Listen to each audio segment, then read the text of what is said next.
अजय माकन जी ने कहा, मैंने बहुत बार अल्टीमेटम कोड़ा साहब को दिया है, 40 दिन और 60 दिन का अल्टीमेटम दे रहा हूं, आप अपने आप स्थिति सुधारिए। और फिर वो 60 दिन का अल्टीमेटम 2 साल तक कभी खत्म नहीं हुआ। तो अल्टीमेटम कोई तो विषय होना चाहिए ना। हाँ, किस विषय को लेकर के, आपकी सरकार, आपकी सरकार में बहुत ज्यादा कमीशन-खोरी है और बिचौलियों का राज है, ऐसा करके वो अल्टीमेटम देते थे और ये अल्टीमेटम कभी खत्म भी नहीं हुआ।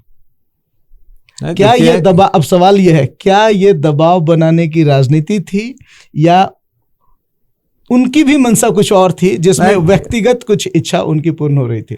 देखिए, कुछ लोग कांग्रेस के जी ही यहाँ के स्थानीय जो राजकीय नेता हैं, हाँ हाँ, उन लोगों का अजय माकन को उसको उपयोग किया गया। अच्छा, गलत उस लोग को फीडबैक दिया गया अजय माकन जी को। अजय माकन के उनकी स्वार्थ होता था कि हमारे अफसर को यहाँ ला दो, हमारा अफसर को वहाँ भेज दो, इस प्रकार का उन लोगों ने, चूंकि नियम विरुद्ध होगा तो स्वाभाविक रूप से मैं उस किसी भी हालत में उसको करने का स्थिति में नहीं था।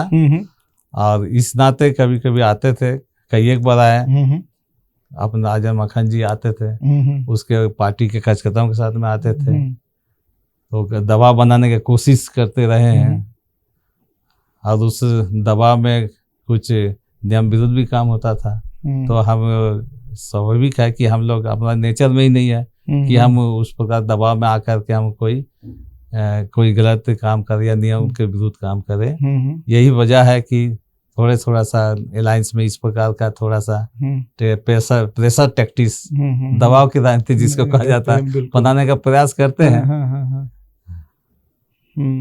और उस पीरियड में झारखंड मुक्ति मोर्चा के पार्टी के सदस्यों का कैसा रवैया रहता था आपके प्रति? उन लोग का भी वैसे ही है, दबाव है कि ठेका पत्री इसको दे दो, उसको दे दो, इसको पोस्टिंग कर दो, उसको पोस्टिंग कर दीजिए।